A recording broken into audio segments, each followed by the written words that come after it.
Today's video is brought to you by a man who spent money unnecessarily on this right here. This 33 Expedition 33 banner. Like, look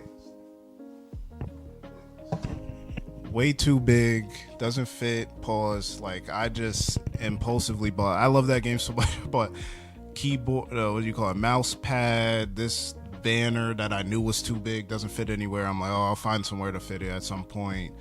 The mirror edition, which is going to stay sealed. I don't know what I'm doing with myself. But anyway, welcome to another episode of Couch Conversation. So if you're new to the channel, what we do here on Couch Convos is I pretty much, like, it's I don't call it a yapping session, but it's like we just look at certain things that's going on in the gaming space and, you know, kind of talk about it.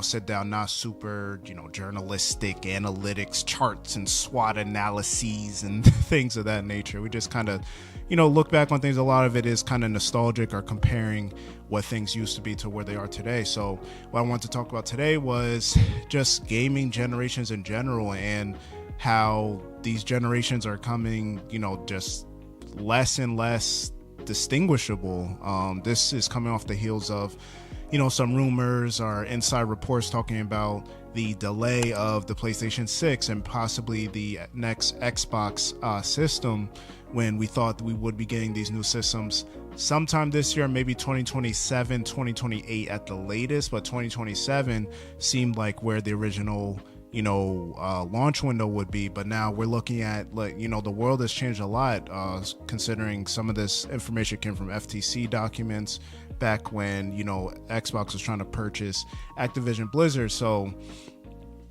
right now the question is, like, do we need new systems yet? Like, it feels like this generation is just starting, even though we're 5 years into it already, and people are like, we're just now still getting games that look next gen. We're finally getting games that are really taking advantage of the hardware.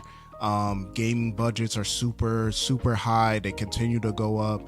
RAM prices are going up. All these components for computer systems and things like that because of AI and that push, and that's changing a lot of things as far as the what the gaming landscape looks like, the Steam machine, what's going on with that, open platform, multi-platform strategy from Xbox.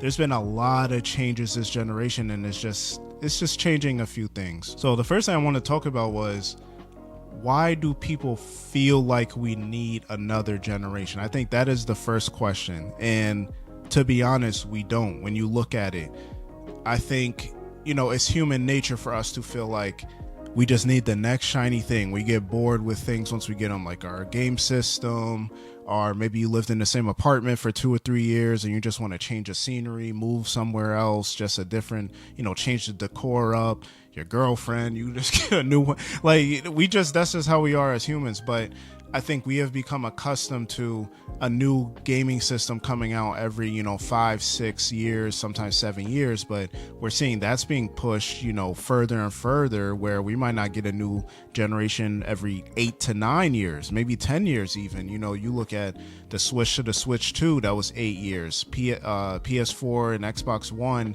to this current generation, that was 7 years. Back in the day, from the N64 to the GameCube, that was 5 years. From the Xbox to the Xbox 360, that was 5 years, or 4 years even. PS2 to PS3, 6 years.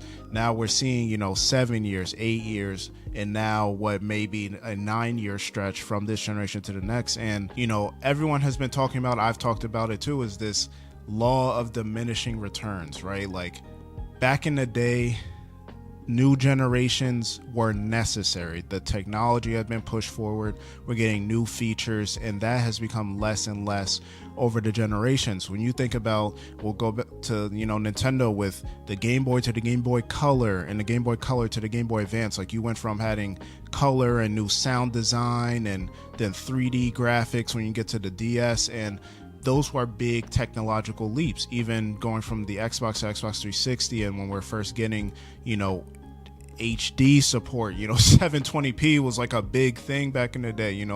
Now we're talking about 4K, but we can't even get 60 frames on every game. Or oh, 8K, but who has these TVs to have it? Like, to the point where they're trying to, it's harder to sell consoles to people because there's just so many less features and futuristic leaps that they are being able to make. Younger generations, like if you're, I'd say 20 years or younger, you probably don't even notice a big difference in these gaming system changes. If you're 20 years or younger, you probably started on maybe the Wii, maybe the 360, maybe even the Switch or the PS4. That might have been your first console that you ever owned. So you're not noticing these big switches. But if you're a millennial like myself, we literally witnessed the change from 2D to 3D. Like, that was a big thing. Like, no more these polygons and going to like the internet being a thing and playing online. Like, there are these big leaps in technology that we just aren't really getting anymore. And I think that a lot of, again, back to human nature, is we're just accustomed to certain things, but everything is changing. We are accustomed to getting a new system just because that was the thing, but we need to start rethinking how we approach video games and what makes sense for the current climate, the economics of it. Like, we got to be more educated gamers. I know it sounds boring. I know we just play game to unwind, but you got to be aware of these things that you're investing your time into. And we're already seeing, again, back to the younger versus older generation, y'all probably don't know, but some of y'all, that first system you got was bought on a discount or with a bundle or something, maybe a year or two after the generation actually started. Now we're seeing prices go up on systems. If people was waiting for a deal or they were okay with their PS4 or Xbox One or Switch or whatever, now the prices are going up on that.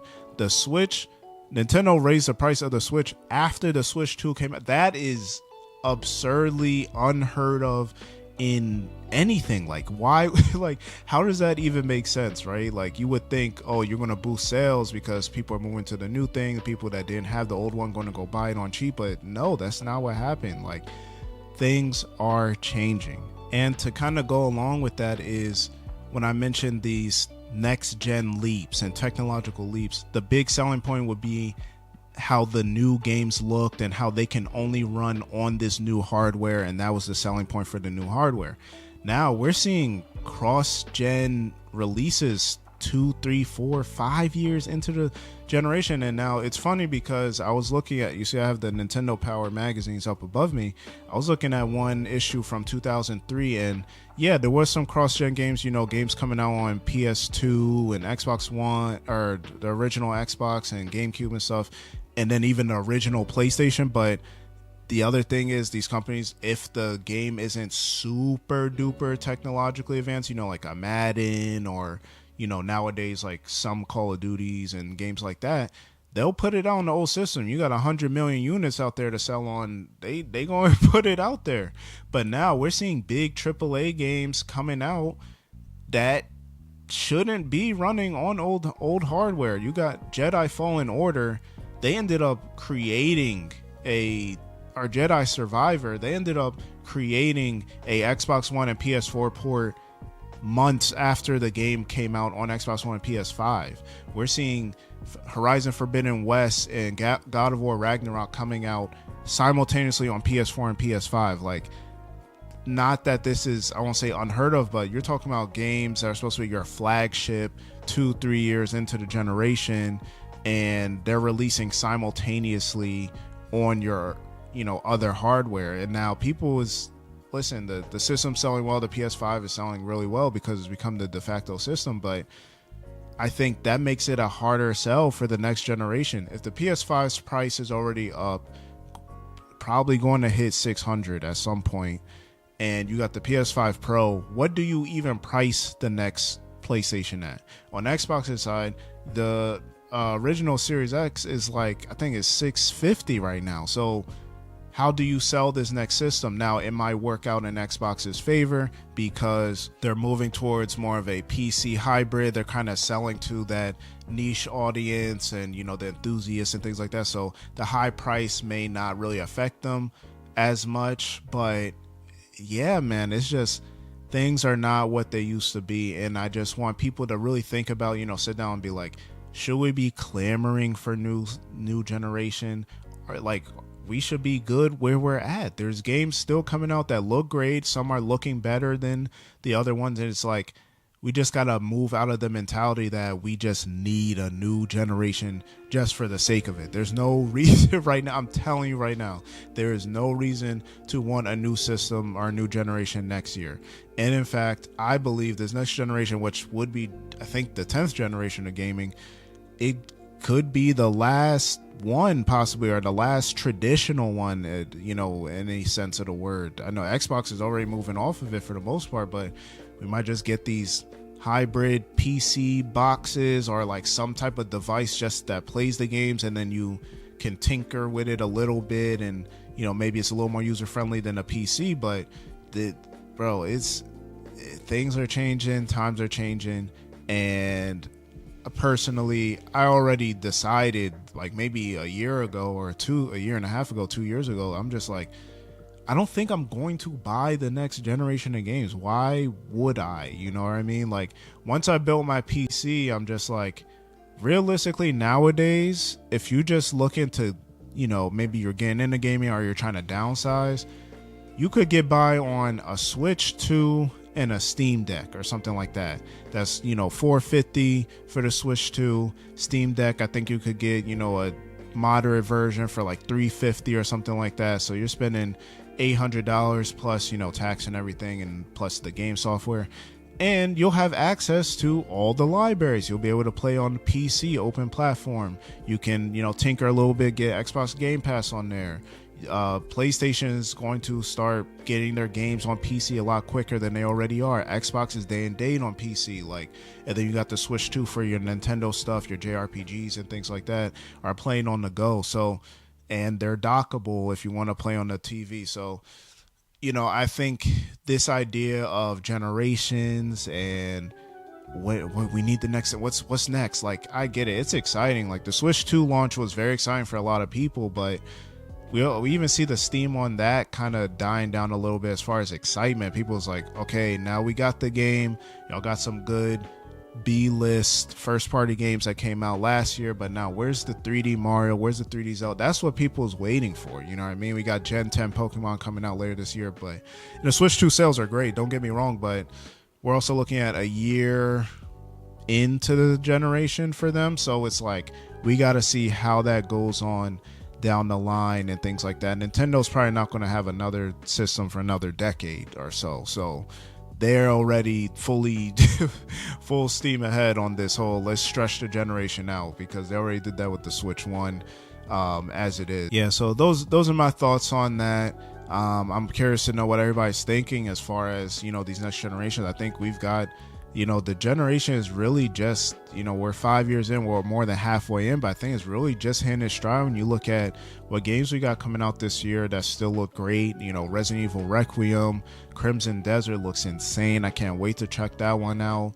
Wolverine, Gears E-Day, you got Soros, you got some really big games coming out, and I think the generation is just like, we're Witcher 4, even GTA 6, like we got a lot of stuff coming out that we just don't need another generation, bro. I'm sorry, I know everybody wants it, but we just gotta get with the times, accept where the economy is, support this hobby that we all love, and not push companies to start doing stuff that doesn't make any type of sense, which will be to the detriment of the ecosystem and this hobby that we do love. So y'all let me know what y'all think on everything. Again, this was Couch Conversations. This was episode 4. Check out my other content, short form, TikTok, other Couch Conversations episodes, my other long form content, everything else on YouTube and TikTok. And I appreciate you guys, and I will check you on the next conversation.